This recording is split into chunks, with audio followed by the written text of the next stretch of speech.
So welcome back to Genes and Gems, everyone. This is Natalie, aka Natty, aka the hip hop genealogist. I'm happy to have my co-host back this week, my BFF Keisha. How you doing, girl? Hey everybody. Welcome back to Jeans and Gem. Glad to see you. Glad you guys are still watching. Hope you guys continue to have people subscribe to us. Of course, I'm Keish, aka Snacks, aka Kenshi. So without further ado, I'd like to introduce our guest for today. He's a hip hop artist, also activist. He's the co-founder of Until Freedom, which runs the campaign Boycott Black Murder. Without further ado, I'm sure you know who he is, no other than Mysonne. Thank you for having me, ladies. How y'all feeling today? We're good. Very good. Reunion today. We out here. This is a reunion. It is. I've known my son for more than half my life. I'm not going to give numbers, but it's been a very long time. Very. Yeah. I got real Southern in there. When I first met my son, he loved basketball. You had a passion for basketball. You were pretty decent. You had a pretty decent handle. You were a basketball player, right? I remember when you, to me, fell in love with hip hop. You was in love with the Illmatic album, and you would quote lines from that joint, and you was like, yeah, I'm gonna do this. I remember that. And I would just love to hear when that spark and that passion hit you for this activism and what you're doing now. And then, tell me if I'm right about that day the hip hop hit you, because I'd like to hear that story. You're 100% right. Nas has been, the catalyst of pretty much my hip hop career. I mean, I first fell in love with it with EPMD and Rakim. Yes. Nas was, for me, something that made me feel like, damn, I want to try this, because he told so many stories about our hood and where we came from, and he described it so vivid.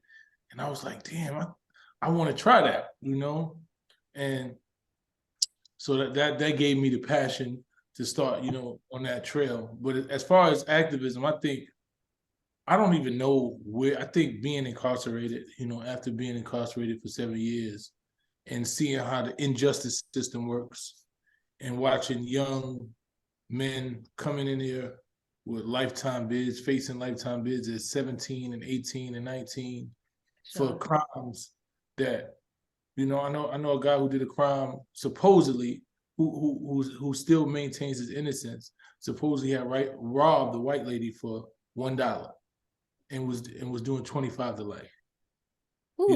Nobody was shot, nobody was killed, nobody was hurt, but he supposedly armed robbed her and got $1 out of it, and he was 20 years old and didn't come home till probably 3 or 4 years ago. So those type of injustices, piqued my interest in just social justice, and then I think when I came home, Trayvon Martin was the catalyst for me. I was shooting a web series at the time, and I was in Miami, and we were in a hotel, and they were about to read the verdict for the Zimmerman trial.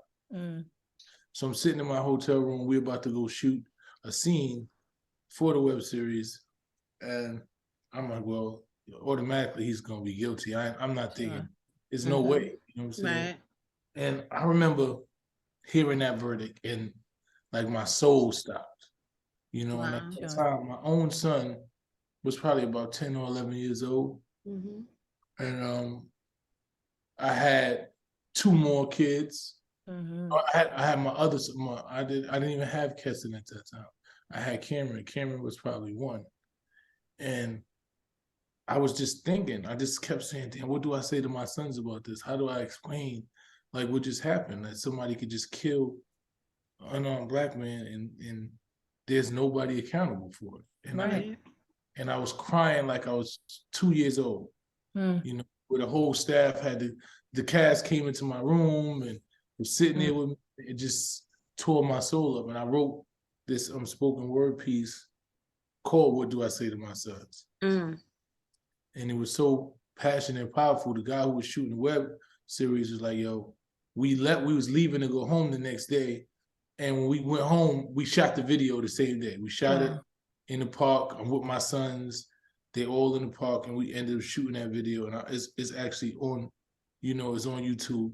But that was my first entry into activism. That's when I knew something was wrong and I wanted to really get involved. But I think when Eric Gardner died, I was working in a detention center in the Bronx, the Horizon Detention Center, and I was teaching music as an alternative to violence, just teaching how to utilize lyrics and how to utilize it to get out your frustration, because it's what I did most of my incarceration. And when there was a course that I was teaching, and my the person I was working with was the executive director of Harry Belafonte's organization, the Gathering for Justice, my sister Perez. So we would go into the detention center to work. And I remember that day we left the detention center because we couldn't have our phones in there, so we didn't know anything was going on. We got out, we had found that the officers weren't being charged for Eric Gardner, and we called this big rally that night on 42nd Street. And I remember. It was the biggest rally I've ever been to. And I remember I went there and I was in the middle of the street where you go to the Lincoln Tunnel, like on, I forgot, like 37th Street. We sat in the middle of the street. And I remember looking around, just seeing all these people. And it was like, justice, justice. And I felt like this, my soul was alive. Like I was surrounded by the same type of people like me. And I think that was where I really said, this is what I want to do with my life. And so, and it's interesting how, you know, you were already, in a way, whether you call it activism or not, just teaching, going back to the youth, trying to uplift them, trying to give them alternatives, you know, to some of the things they were already, you know, facing, coming up. It seems like it was just a natural progression, you know. And then I'm not sure. So when did you and Tamika and I guess the other co-founders put together Until Freedom? How did that come about? Well, Until Freedom was just over a time period. You know, like I said, I was working with the Gathering for Justice, which is Harry Belafonte's organization. Right. And we formed an organization underneath that called the Justice League. And it was me, Carmen, Angelo, Tamika, it was Linda. It was so many of us. It was a bunch of us, and we were like immediate response, you know, activists to anything. We just did the immediate response to it. So whenever something happened, we was on the scene. You know, I remember we did a big march from New York to DC with 3 pieces of legislation at the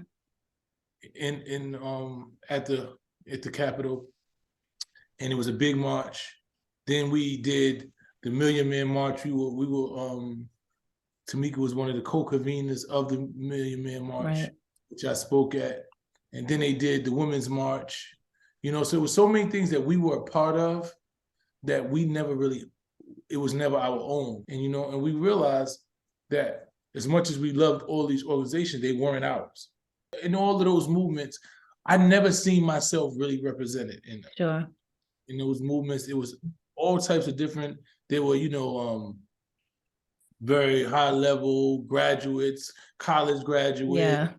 You know, the demographics are just it was never nobody like me in none of those demographics. So I was pretty much an anomaly in all of those spaces. And I was like, a lot of people from my community wanted to be involved in the movement, but they didn't see their entry point. They just like, you know, I want to do this, but I'm not like that, and I don't know the words to say, and I'm not clean cut like that.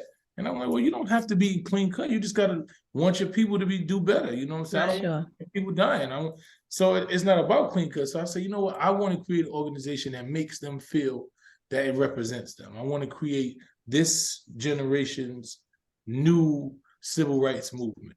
You know, and we encompass that. I feel like Tamika had her own presence and her voice. I feel like Linda, who is a Palestinian from Brooklyn, has her own voice. And Angelo, who is a brilliant lawyer, has his own, and we all come together like Voltron, and we That's a great metaphor. Yeah, you know what I'm saying? And I feel like we represent what this culture is now. Me having hip hop and being formerly incarcerated and being engulfed in understanding the street dynamic. So we just all bring something that's unique, that's needed for this time.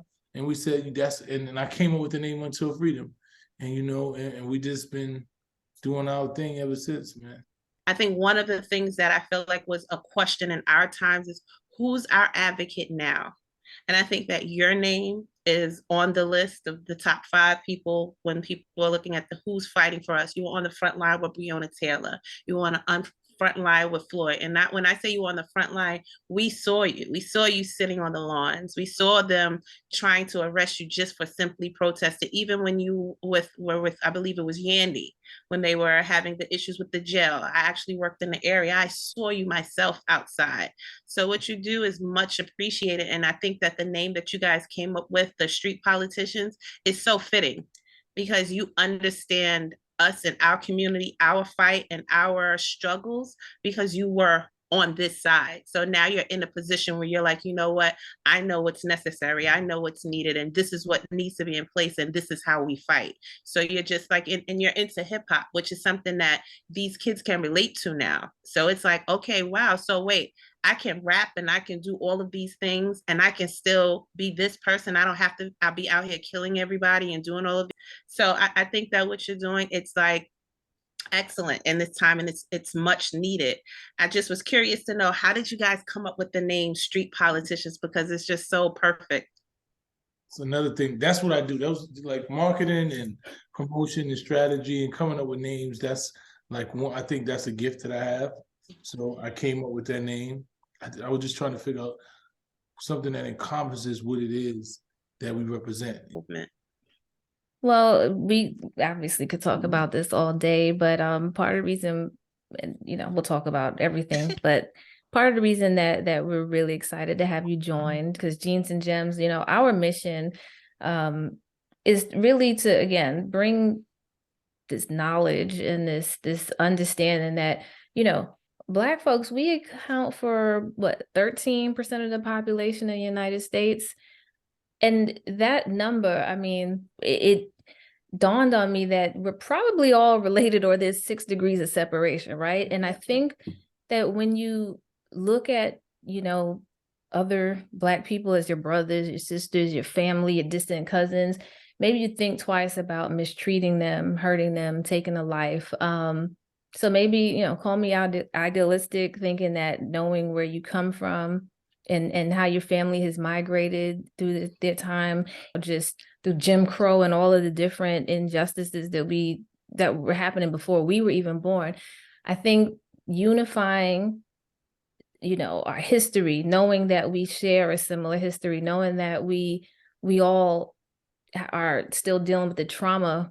I think knowing who your people were, how they came to be, and how you came to be because of them, hopefully can bring us a better understanding, a better respect for each other. What our goal and what we're trying to do is to just bring that awareness and that connection to everybody. So we thank you for letting us, kind of dig through your tree, and we're happy to tell you about some of the stuff we found. Well, got my little plum wine.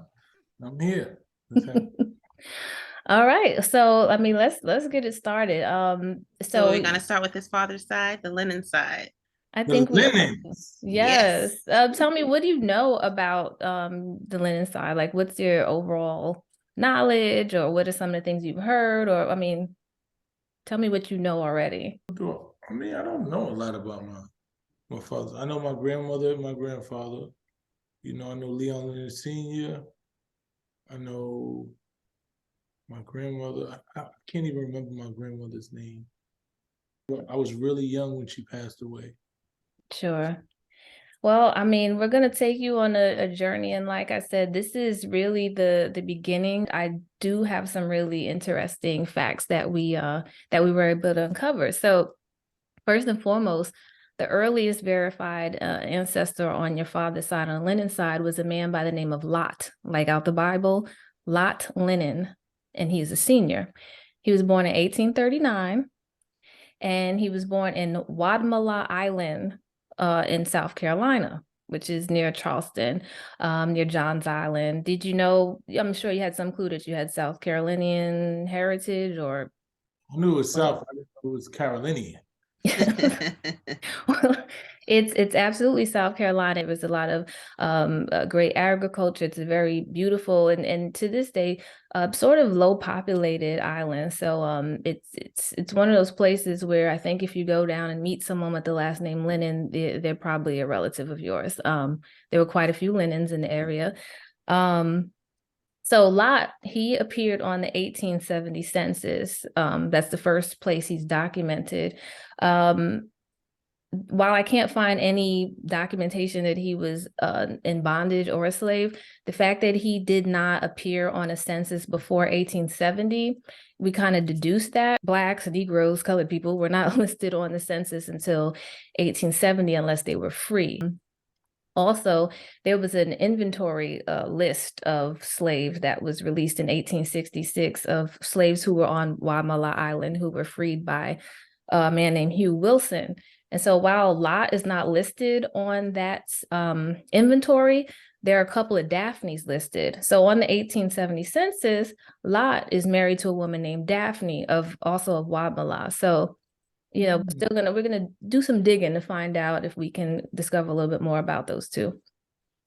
So have you heard of Lot? Never heard of Lot. Wow. Never. Well, so on the 1870 census, Lot was listed as 25 years old. The thing about the 18th census especially is that it had very limited information. And then birthdays, a lot of people, if they came out of bondage, they weren't really quite sure of their age, sometimes of their actual birthday or even their birthplace. But for all intents and purposes, again, these people both, and as we go forward in other censuses, they're listed as being born in South Carolina. So we're going to do a little bit more research, see what we can find additionally. But as of 1870, they were living together as husband and wife. And then we see them again on the 1880 census. So just 10 years later, they were still living as husband and wife in Guamala Island, and they had 5 children. There was Lot Lennon Jr. Indeed. And their firstborn was a boy. He was Lot Lennon Jr. He was born in 1872. There was Mulsey, Florence, Diana, and Coxon, which is spelled Coaxan, which is interesting because that's a last name that we've seen on a couple of census at the time, but they gave him that as his first name, Coxon Lennon. So that was in the year 1880. There was another person listed on the census living with them by the name of Betty. Now, oddly enough, Betty is listed as the mother of Lot, but she was only listed as 46 years old. So the age doesn't match. There's a couple of things here. Again, the census was handwritten. In fact, I could probably bring up I'll share my screen in a minute, but it was handwritten and it was written in cursive. A couple of things could happen here. They could have just listed the wrong relationship. She may have been a sister. They may have listed the wrong age. So we can't really be clear who Betty was, but she was another adult living in the house with them in 1880. So I know that's a lot. I'm going fast. Anything stand out to you yet? Anything? What do you? A lot. No ton is a lot. Not yeah. LOTT. Absolutely. So yeah, Guatemala Island. I mean, I know obviously you've traveled and gone. Have you heard of Guatemala Island, or have you been down to like John's Island, or any familiarity with that area at all? Never heard of it. And it's crazy that, so it's like a native. It's like a Native American island. So wow. I always knew that I had Native genes. I was always aware of that. So and now you can kind of pinpoint or at least begin to find out where that starts. My family a little bit. That's right. So we solidified some of your inquiries. You got Indian in your family. Yeah, I was really excited to find these people. I think for me, finding a family name, having a family name and then being able to trace it back. I mean, we're talking about over 150 years, more or less at this point, and to just know that how it continued, right? How there's this feeling to me of, strength, survival, that this name, and then we can get into all the details about whether it was a slave name. And I don't want to go there right now, but what I do want to say is that the fact that you can connect with a man, who was on the census from 1870, who was your third great grandfather. I don't know. I'm always fascinated by being able to put a name to that person. So, I'm one of the children a lot. And you're like, you have your family from the census, your 5 children, they were free. These kids were not born slaves. Yeah, to hear about that first generation, or at least and then this one branch, because there's so many, but to hear that first set of kids who was born free is just I don't know, does something for me anyway. Yeah, so it does. It does, man. It shows, this evolution, man. We went through a process and we survived, and we were able to birth and raise free children. So Lot, like I said, their firstborn was a son, and his name was Lot as well. So he was Lot Lennon Jr. He was born in 1872, like I mentioned. So him being the eldest child, he is actually another one of your he's a direct line. So he's your don't quote I said third grade. I think he's your second great grandfather. He was on Lot Jr. was on the 1920 census. Now, unfortunately, Lot Sr. didn't appear on any more census records, which, leads me to assume he passed away anywhere between, after 1880 and before 1920, when some of the other family is presented again. The problem with doing the paper trail, especially sometimes in some parts of the South, but just in the U.S. in general, in 1890, many of the census records were lost in a huge fire. So anybody that was counted on 1890 census, their census is very rare to find those documents still living. So it's he could have been alive during that time. We can't tell. But by 1900, he was not on any census. In 1910, he was also not on any census. So I don't have a date of death for him. However, Daphne definitely appears on the 1920 census, and then her marital status at the time is listed as widow. So again, we are confirming by 1920 he had passed. We don't know when that happened. But speaking of the 1920 census, you have Lot Lennon Jr., who was married to a woman named Christina, and they called her Tina Mitchell, and they were raising 6 children together by 1920. Have you heard any of these? Have you heard of Tina Mitchell? Not, but they putting it out. Yeah, they were. You need to catch up. They had 6 children: Richard, Ernest, Dazzly, Sadie, and then there was Jacob and Esau, who were twins. Okay. They were still in Wamala Island. Actually, before Christina and Lot had those 6 children, there was a boy born to Lot Jr. His name was Rufus. Rufus Lennon was born in 1893. His mother was Estelle Doctor, but there's no record of Lot Jr. or Estelle marrying or living together. So their relationship was, pre-Christina, because Rufus Lennon was born in 1893. Have you heard this name before? Never heard of Rufus. My boy Rufus. I never heard of Rufus. So Rufus, born in 1893, the other children of Lot Jr. and Tina. Boy Rufus, man. Listen, man, we got us a Rufus in the family, man. You can't, right? I mean, how more, how more American could you be? You can't. You can't beat Rufus, man. Nah. So Rufus, being, he's actually the firstborn of Lot Jr. By the time Lot Jr. and Christina were having, their other children, Rufus's siblings, Rufus was of age to have started his own family. So Rufus was playing, buddy. Rufus, you listen. Rufus might be he might be the key to the puzzle. Rufus, man. Rufus. See. Yeah. See, Keisha was asking me why I said it that way, because I was kind of saying it the same way. She's like, why do you say it like that? It's like, you just got to say Rufus. You got to say it with a little. It's like Rufus. Rufus. Man named Rufus. I'm going to call him Rufus. Man named Rufus. So Rufus, by 1920, was living with his wife. He was married. He was married to a woman named Emily Green, as a matter of fact. also a native of Charleston, South Carolina, in those area whereabouts. So they were also living on Wadmalaw Island. And so in 1920, Rufus and Emily had their children, Stella, Curtis, Jerome, Mary, Rose, and Leon. Woo, there you go. Yeah. There you go. There you go. Let's go. Some of those names sound a bit familiar. I think there was also a Margaret. Yes, there was a Margaret. Marguerite, yes, it's spelled as Marguerite on one census, but then it was Margaret.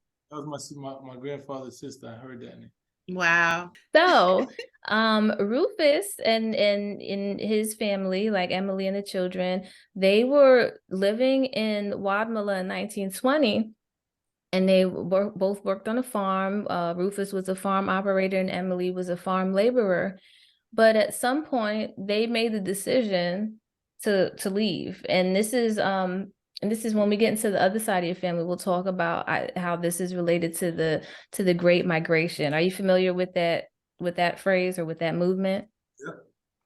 Right. So, and obviously, we're New Yorkers. So when we tell the story, most of us, if it's not our parents, our grandparents were from somewhere south. My grandparents were from Texas, Louisiana, right? So I think, Keisha, your mom is the first. South Carolina. Right. Mom and dad, actually. Exactly. And so, for many of us that are northern born, probably our parents or great grandparents or grandparents were from somewhere south. So you're no exception. The Lennon family definitely was part of the Great Migration. And so Rufus and Emily and their children came up to East Harlem. Rufus? Came up. Love me some Rufus, man. My great granddad's name was Rufus. Lord Jesus. So I think we're going to name this episode Rufus and Family. The legacy of Rufus. The Rufus Chronicles. You gotta put two F's. Rufus. Yeah, and then you gotta like that the extra emphasis on the us. Rufus. Yeah. Rufus. Anyway. So they, and I can tell you exactly where they lived. They lived on 1924 2nd Avenue between 99th and 100th Street in East Harlem. Does that area ring a bell? Do you remember any connection to that area? I don't remember that. I ain't hearing about that. Well, that's where Rufus and family was living. I'm sorry. So we've been home. We've been okay. Oh yeah, East Harlem. And this is as early as 1940. So they are on the 1940 census. Rufus was actually, this was interesting. Rufus was working for the IRT. Do you know what the IRT is? What is the IRT? The train? Yes. It's the Interborough Rapid Transit. Was actually. Wait, Rufus was on it. Yeah, that was before it was the MTA. Rufus got him a check, man. Rufus, look. Actually, one of his sons, Curtis, which I guess was your grandfather's older brother, was actually a Pullman porter. So they had come from working on the farms, migrated north, and were working for both the IRT and the Pullman company, and making a pretty good living for that time period, and definitely changed the trajectory of the family by leaving South Carolina. Yeah, and I get Curtis Lennon, Rufus's son. He was actually also drafted into the Navy. He served from 1943 to 1946, so he did 3 years in the Navy. Man, we got legacy, man. Yes. Exactly. And so at the time, again, for the 40s, at that time, we've had a bunch of families that were migrating from the South and coming up. And so this is how the Lennon family, or at least your particular branch, ended up in New York City. Obviously, Leon Sr. is a name that ring bells because that's your grandfather. And you had met him, right? Is this someone you met? It's my guy. Awesome. My guy.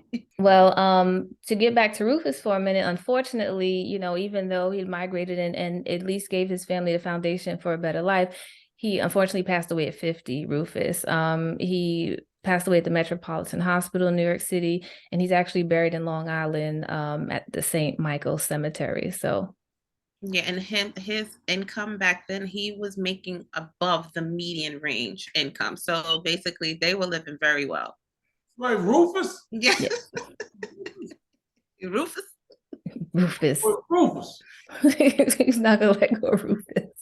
So listen, you should never told me my great granddaddy name was Rufus. Because it's Rufus. over now. It's Rufus. Rufus, and he made money.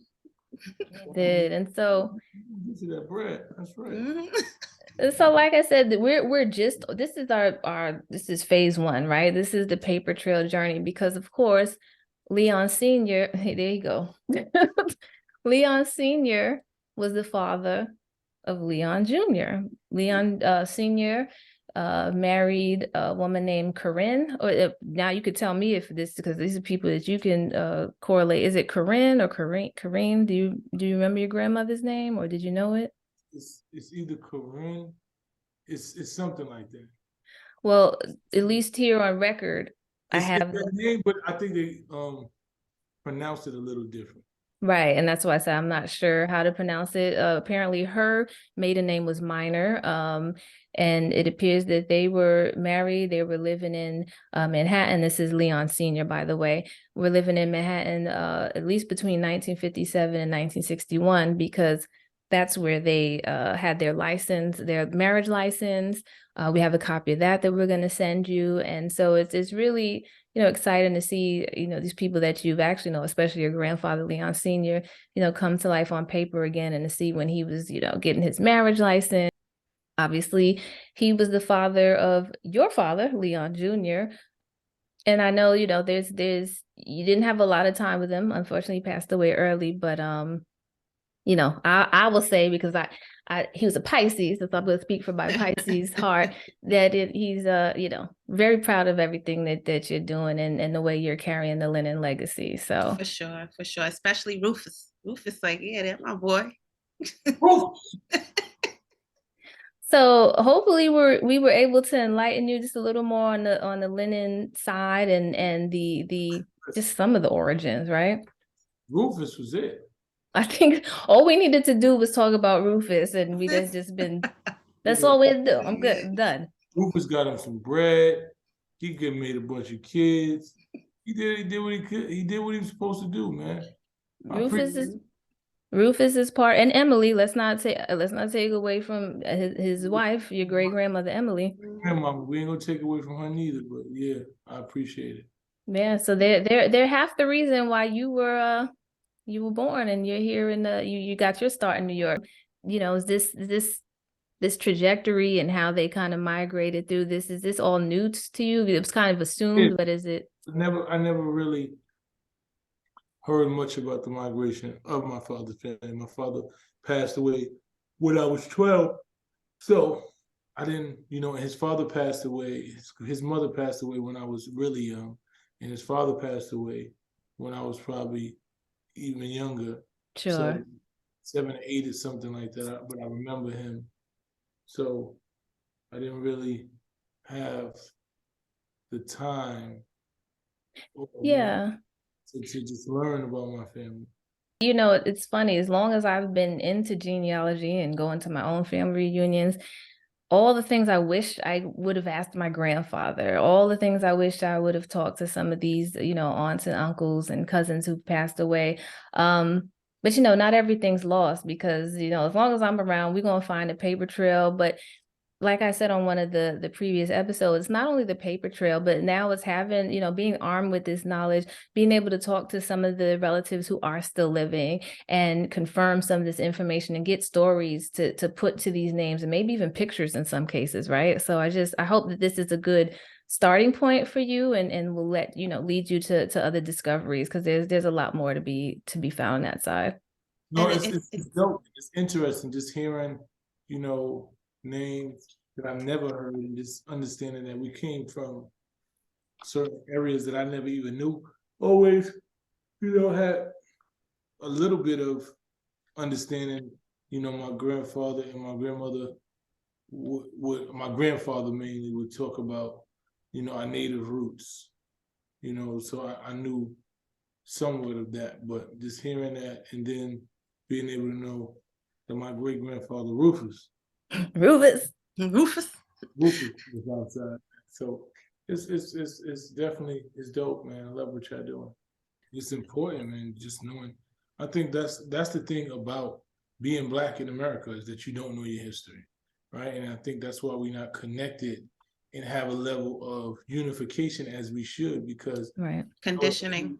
Exactly. Our history is so, is so divided and taken away from us. We don't know our native culture, we don't know our native land, we don't know our native tongue, we don't know our religion, we don't have, our customs. So it's easy for us not to feel connected. All of these issues, whereas every other culture has a background. What it is, they know their culture, their customs. They've been taught their customs and everything since they were young. And those customs is the things that make you a culture, right? Because those are things about your ethnicity and your group that you, from beginning of time, is something you knew, your spirit and everything connected to. Your people were connected to this, and y'all said, you know what? We all pretty much connected to this. So this is part of our custom, right? So when you don't have that as a Black person, and the only thing that we connect is in trauma, right? All we connect is in pain and trauma. When we see one of us hurting and in pain, it immediately kicks in because it's familiar. It's familiar. You're like, damn, I know that's my family. I can feel it. I know it's something wrong. But we don't have the customs and all of the rest of those things that keeps us united. So what y'all doing here is amazing, and it's gonna enlighten people, and it's gonna make people feel more connected to our culture. Because the longer you go back and you hear your uncle or your grandfather was this and was that, you're like, damn, I've heard about the history books, but now I could connect myself for sure to that history. So it's more personal for me.